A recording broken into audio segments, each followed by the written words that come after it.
Hari Om Tat Sat. Welcome to Swami Jyotirmayananda Society, our journey to self-realization. Please subscribe for the mystical meanings and to enjoy daily satsang.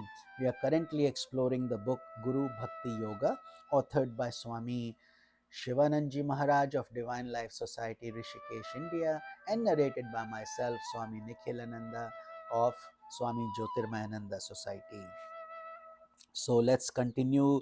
We are currently studying the article written by Swami Krishnanandji Maharaj, and the article is the preceptor and the disciple, the guru and the disciple.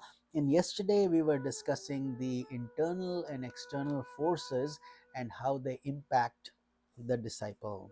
The external and the internal are the two complementary phases of the one whole being. There is no purpose served when there is eye to see but no light. So, what good is the eye socket if it can't see? Or when there is light but no eye to see it? So, both are needed. You need the eye as well as the light.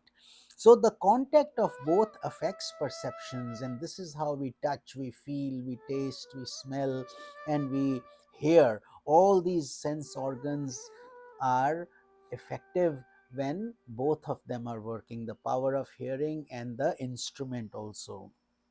If the entire individual subjectively were the truth, the individual would have been the absolute lord of the universe.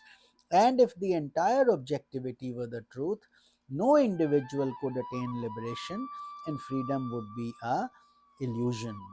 So he's saying it's a complex science that we must understand with deeper introspection.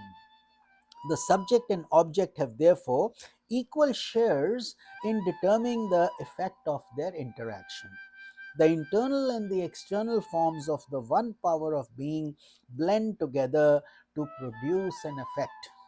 This fact well explains the wonderful process of the teachings imparting of knowledge to the disciple.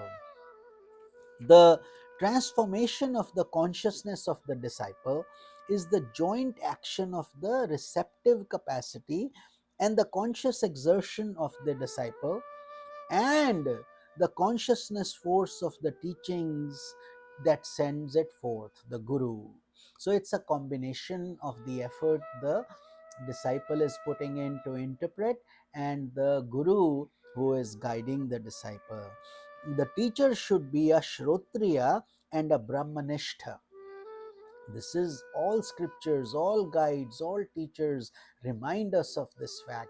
Since there are so many fake teachers, there are so many blind leading the blind, and that is not following the Guru Shishya Parampara at all. They are not real teachers. The real teachers are the ones who are Shrotriya and Brahmanishtha, meaning that they are established in Brahman, and not only are they established in Brahman, they also have the capacity to share it with others, their experience, and guide others. This is expressed in Mundaka Upanishad 1.2.12. So all the scriptures say this profound fact. The more potent spiritual energy of the teacher is infused into the less purified mental state of the disciple, which results in the dispelling of the darkness and the enlightening of the mind of the disciple. So Guru, through his higher energy, transmits his power to the lower mind of the disciple. The consciousness of the teacher enters the dark corner of the disciple, who bears it with the strength of truth and purity and receives it to the extent his mind is purged of rajas and tamas. This is why all the spiritual scriptures, gurus, guides teach us to be pure, to maintain that energy we have received, to not dissipate it in worldly affairs of rajas and tamas. We hear of earnest seekers going to a teacher and imploring Adihi Bhagavo Brahma, meaning, O great sire, teacher, teach me Brahman, teach me the wisdom of the divine. Bhrigu, sage Bhrigu, learnt Brahma Vidya from his teacher Varuna. Nachiketa learned it from Yama.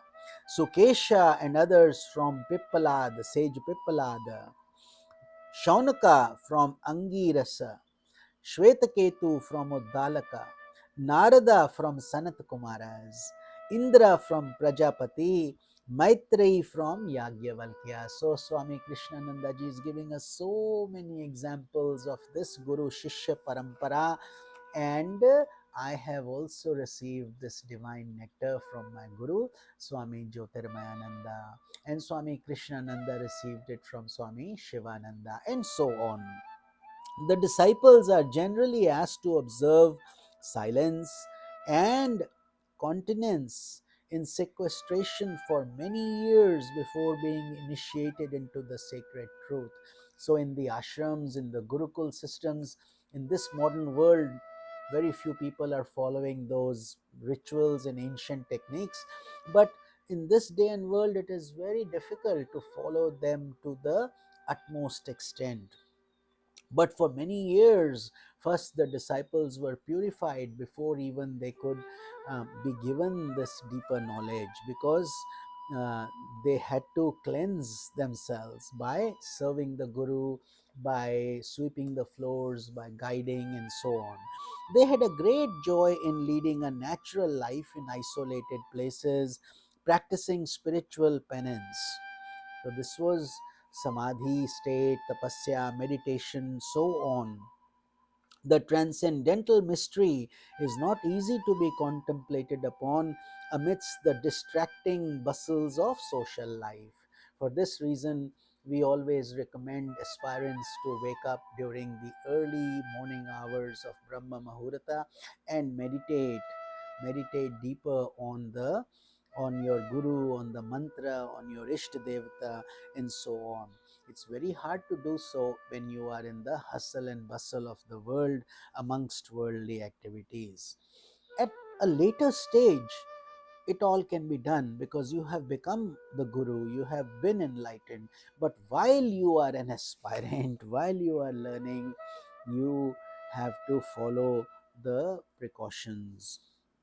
The distant forests, thick and green, away from the touch of the air of business of worldly life, have ever since ages managed to attract lovers of silence and peace. How many of us would love to go to the mountains, to the ocean, to the beach, away from everybody, the stress, the strain, and many do so also during their vacations. But this is a natural instinct in us. The forests breathe a new life unknown to the common man and speak of the language of eternity. They seem to be happily unaware of the revolting forces and the brute conflicts in nature which man so much complains of. In these forests, the seekers spend their time in silent meditation, entirely devoted to the supreme reality. So, this is why so many gurukuls used to be in the forest, so many saints used to meditate there. So, faith, continence, austerity, and knowledge, Prashna Upanishad, that covers it, are the watchwords of these blessed ones who practice self integration with iron determination. So, it depends on our resolve, how sincere we are to attain self realization and what we are willing to give up to attain it.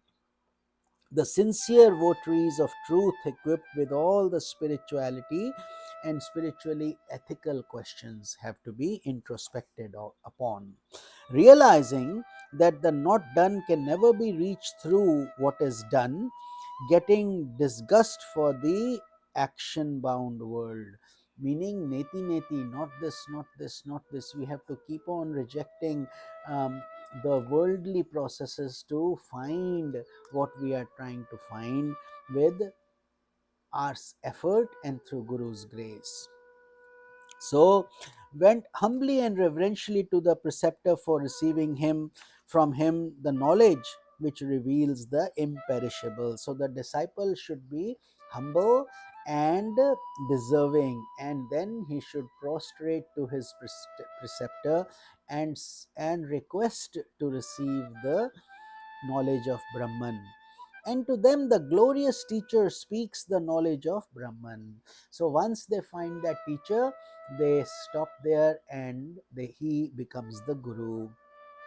The disciples were those highly souled ones who had the highest devotion to the Supreme Being.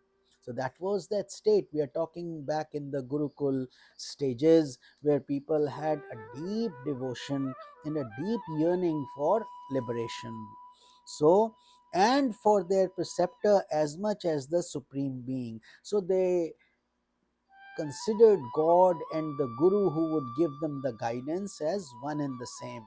They would adore and follow the teachings. To them alone, it is declared the truth becomes illumined. So, again and again, all these great masters are guiding us that Guru and Govinda, God and Guru, are the same.